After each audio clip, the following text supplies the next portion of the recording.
Oui, shalom, peuple de Dieu, de partout où vous nous suivez, que la paix du Seigneur soit encore avec vous, que la grâce de Dieu vous accompagne, que la présence de Dieu reste dans votre porte, que la présence de Dieu vous accompagne, que le Dieu qui révèle son peuple, le secret à son peuple, soit encore votre Dieu.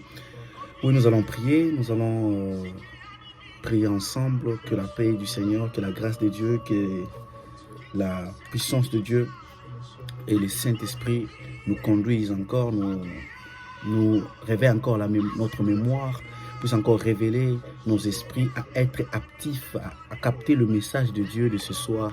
Est-ce que tu peux prier? Abba Père de grâce, nous te bénissons Père, nous te bénissons Yahweh. Sois béni, reçois la gloire et l'honneur. Nous te bénissons pour ces moments, pour ces instants, pour ces moments de partage. Seigneur de grâce, nous te disons merci pour ce moment que tu as permis que nous puissions passer, Seigneur, encore dans ta présence, en connaîtrant quelque chose de ta part. Seigneur, je nous commande encore ces moments, ces instants, ton Saint-Esprit. Prends la possession de ce moment, prends la possession de ce temps, au nom de Jésus. Amen. Oui, bien-aimés dans le Seigneur, que Dieu vous bénisse. Tout d'abord, aujourd'hui nous venons de commencer notre programme de partage. Aujourd'hui, nous sommes en train de faire notre partage 1. Et la semaine prochaine, nous allons faire le partage 2. Alors, sur le thème que nous allons essayer d'expliquer, de partager ensemble avec vous aujourd'hui, c'est les 3 dimensions de la prière. La prière, c'est avec l'âme, la prière, c'est avec le corps et la prière, c'est avec l'esprit. Donc, nous allons essayer d'expliquer avec les différentes définitions, et nous allons aussi donner des requêtes que vous devez commencer à prier pour motiver votre âme, votre esprit ou votre corps. Alors sur ce, avec l'aide du Saint-Esprit, nous allons essayer et nous allons voir cela. Nous allons lire quelques chapitres auxquels nous allons partager ensemble la parole de Dieu. Alors, je vais d'abord commencer avec les corps. Les corps. Les corps, c'est quoi? Nous allons définir les corps pas avec la rousse, mais nous allons définir les corps selon la Bible, avec les Écritures. Alléluia.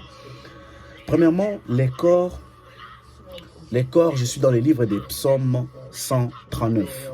Psaume 139, le verset 13. La Bible dit ceci. C'est toi qui as formé mes reins, qui m'as tissé de le sein de ma mère. C'est toi qui as formé mes reins, tu m'as tissé de le sein de ma mère. Ici, vous allez comprendre que les psaumes 39, 23 et 13, 13, la Bible est en train de nous parler, est en train de parler de la création de l'homme qui reconnaît qu'il a été créé par Dieu, qu'il a été formé par Dieu depuis le sang de sa mère. Donc, l'homme qui a été formé par Dieu pour être un corps. Je suis dans le livre de 1 Corinthiens 12, 12. La Bible dit ceci.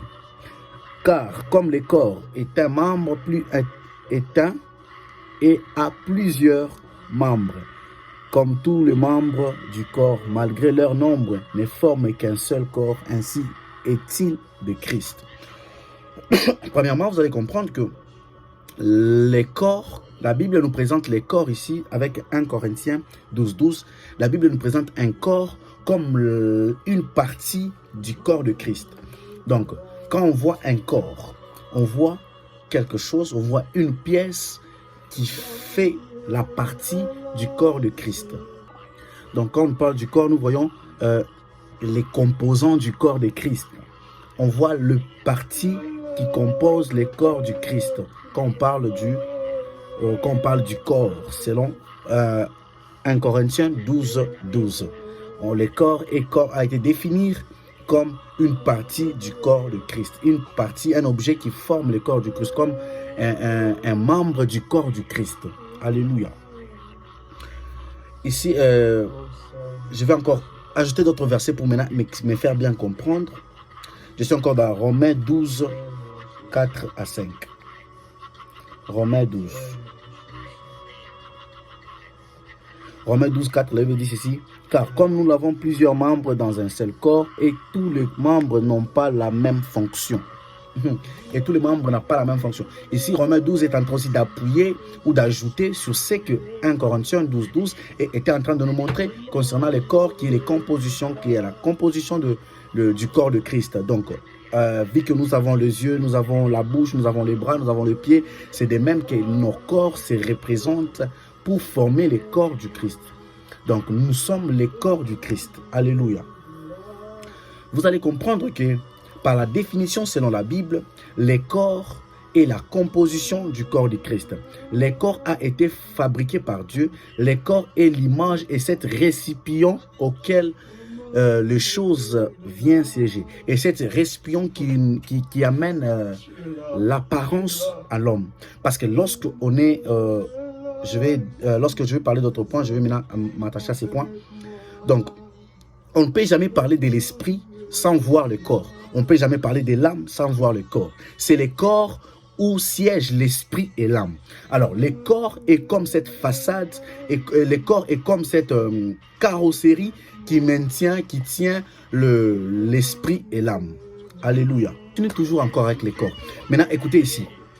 1 Corinthiens, chapitre 6, le verset 19, la Bible est en train de nous dire ceci.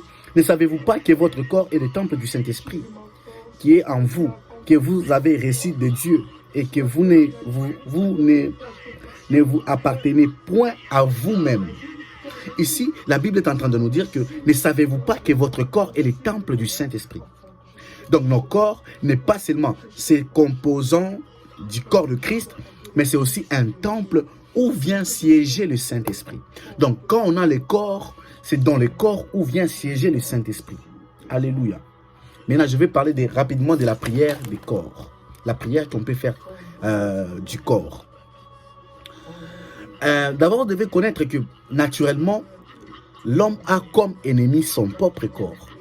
Le corps est le plus grand ennemi de l'homme. C'est pourquoi je m'aimerais dire à une personne, avant que tu regardes d'abord qui est en train de me faire ça, ou qui est en train de bloquer ma vie, qui est en train d'étouffer mon étoile, qui est en train de... Commence d'abord par te regarder aussi. Et commence d'abord par regarder aussi ton corps. Parce que l'homme, le corps est aussi l'ennemi de l'homme. Le corps s'impose aussi à ce que l'homme désire faire, à ce qui amène l'homme à l'avancement, à ce qui amène l'homme à la croissance. Le corps fait aussi partie des objets qui étouffent l'homme d'avancer. C'est pourquoi la Bible continue en disant, lorsque Jésus était en train de prier, quand il s'éloignait des disciples, il les a dit de rester aussi en prière, mais quand il s'est éloigné et quand il est revenu, il les a trouvés qu'ils dormaient, il les a dit, la chair est faible, mais l'esprit est disposé. Par là, vous allez comprendre que la chair s'impose des fois à ce que nous faisons. Même si tu es en train de travailler, tu es dans des business, tu es en train de faire des choses, le corps sera toujours en train de te montrer des fatigues et tout pour que tu puisses lâcher l'affaire. Mais je vais dire à une personne, le plus grand ennemi que tu as tous les jours, c'est ton corps. Le plus grand ennemi que tu as tous les jours, c'est ton corps. Alors, je vais parler de la prière du corps. La prière qu'on peut faire selon le corps. Je suis d'abord dans le livre de 1 Timothée. 1 Timothée 4:8. 1 Timothée 4:8, la Bible dit ceci. Exerce-toi à la piété, car l'exercice corporel est utile de peu de choses, tandis que la piété est utile de toutes, ayant la promesse de la vie présente et de celle qui est à venir. Ici, vous allez comprendre que la Bible nous parle qu'on doit s'exercer à la piété. Je venais de dire ici que notre plus grand ennemi, c'est notre corps. Parce que lorsqu'on fait les désirs que le corps est en train de demander, plus on est en train de le faire, on peut se retrouver en train de faire aussi les désirs que nos corps veulent, que nos corps demandent, mais que Dieu ne veut pas. Mais ici, la Bible est en train de nous parler dans 1 Timothée 4:8, la Bible nous dit qu'on doit s'exercer à la pureté. Donc, autrement dit, on doit s'exercer à garder notre temple qui est le Saint-Esprit, notre temple du Saint-Esprit propre. On doit tenir compte du lieu de notre temple, de notre composant du corps de Christ, afin que ces composants du corps de Christ soient propres, ces membres du corps de Christ soient propres. Donc, nous devons beaucoup faire la prière de la sanctification. Quand nous faisons la prière de la sanctification, c'est une prière qui a la possession de l'âme, du corps. Je m'excuse. La prière de la sanctification, c'est une prière qui impacte beaucoup le corps. Parce que c'est le corps qui s'essuie. C'est le corps qui pêche. C'est le corps qui est... c'est le corps qui est attaché de saleté ou de la propreté. Alors, c'est pourquoi nous devons beaucoup prier la sanctification. C'est pourquoi nous devons beaucoup se sanctifier pour que notre corps soit toujours un temple qui attire Dieu. Un temple où lorsque le Saint-Esprit vient œuvrer, se trouve à l'aise. Lorsque dans notre corps il y a des saletés, le Saint-Esprit va plus bien travailler. Je suis encore dans le livre de 2 Corinthiens 4, 16. Corinthiens 4, 16, la Bible dit ceci. C'est pourquoi nous ne perdons pas courage et lors même que notre homme intérieur se détruit, notre homme extérieur se renouvelle du jour en jour. Et si vous allez comprendre que la Bible est en train encore de nous dire, de nous motiver, de prendre encore du courage, d'être encore tous les jours dans l'œuvre de Dieu. Même si notre être extérieur, c'est ça le corps. Même si le corps est détruit, mais l'intérieur de nous se renouvelle du jour au jour. J'aimerais dire à une personne, à chaque fois commence à prier pour ton corps. À chaque fois, commence à prier que le corps ne soit pas au centre ou à la conduite de ta vie. Parce que lorsque ton corps est à la conduite, prend le contrôle de ton âme, de ta vie, tu seras pas capable d'expérimenter ou d'exercer les choses que Dieu t'a appelé à faire. Pourquoi? Parce que le corps sera en train de te retirer. Le corps sera en train de te retenir pour que tu ne puisses pas œuvrer comme Dieu le désire. Que Dieu vous bénisse. Maintenant, écoutez-moi très bien. La prière que la Bible est en train de nous demander de faire, la prière du corps que la Bible est en train de nous demander de faire, attention, écoutez-moi très bien. La Bible nous ordonne, ou la Bible nous dit, qui est la parole de Dieu, nous dit de faire la prière du corps comment. Et la Bible nous interdit de faire la prière du corps comment. Aujourd'hui, nous faisons plus la prière du corps et puisque nous les faisons beaucoup, la prière du corps ne produit pas. La prière du corps ne produit pas. Je suis dans le livre de Matthieu 6, 25. La Bible dit ceci. C'est pourquoi je vous dis, ne vous inquiétez pas pour votre vie, de ce que vous mangerez, ni pour votre corps, de quoi vous serez vêtus. La vie n'est-elle pas plus que la nourriture, et le corps plus que les vêtements? Ici, la Bible est en train de nous dire de ne pas nous inquiéter sur ce que nous allons manger ou sur ce que nous allons s'habiller, sur ce que nous allons nous mettre sur nous. Mais la Bible nous dit de prier comment? Alléluia. Donc la Bible nous dit, comme on a lu dans 2 Corinthiens 4, la Bible nous dit d'intercéder, et comme on a encore lu dans 1 Timothée, la Bible nous dit de chercher cette purification, de garder les temples de Dieu. Mais la Bible nous interdit de prier pour la nourriture, de prier pour les vêtements. Parce que la prière de vêtements, c'est une prière qui est attachée à la chair. C'est une prière qui est attachée au corps. C'est pour les désirs du corps. Mais la Bible nous interdit de faire ces genres de prières. Mais la Bible nous dit que Dieu lui-même sait que nous avons besoin de s'habiller. Nous avons besoin de manger. Donc ne faisons pas ces genres de prières, mais faisons plutôt la prière de la sanctification pour l'intérêt du corps. Mais ne faisons pas la prière de demander la nourriture sur l'intérêt du corps. Je continue. Je suis encore dans le livre de Jacques 4, 3 à 4. Jacques 4, 3 à 4. La Bible dit ceci. Jacques 4, 3. La Bible dit, vous demandez et vous ne recevez pas, parce que vous demandez mal, dans le but de satisfaire vos passions. Dans le but de satisfaire vos passions. Parce que la chair, parce que le corps a besoin de s'habiller, tu es là, tu entres en prière, tu demandes le vêtement. Parce que le corps a besoin d'une voiture, tu es là dans la prière, tu demandes la voiture.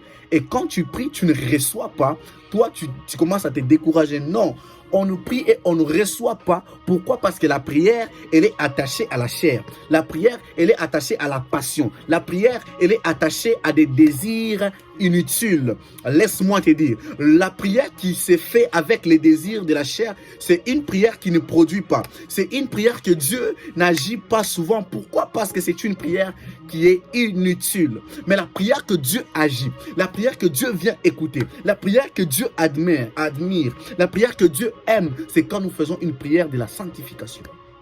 C'est quand nous cherchons la face de Dieu. Alléluia. C'est quand nous cherchons la face de Dieu. C'est quand nous cherchons cette intimité avec Dieu. que Dieu vient travailler avec nous. Mais quand nous lui demandons des choses, quand nous faisons des prières basées sur des futilités, basées sur des choses qui sont inutiles, des choses qui sont pour la chair, là, Dieu nous interdit de faire ces genres de prières. Alléluia. Donc, Dieu nous appelle à faire une prière contre notre corps. C'est une prière de la sanctification. Notre corps qui est le temple de Dieu. Notre corps qui est le temple du Saint-Esprit. Notre corps qui est en train de composer les corps du Christ. Dieu nous appelle à prier pour que ces corps soient sanctifiés. Ces corps soient purifiés, afin que ces corps commencent à refléter l'image du Saint-Esprit. Commencent à refléter l'image de Jésus. Commencent à sortir l'image de Jésus qui est composée par notre être. Que Dieu vous bénisse.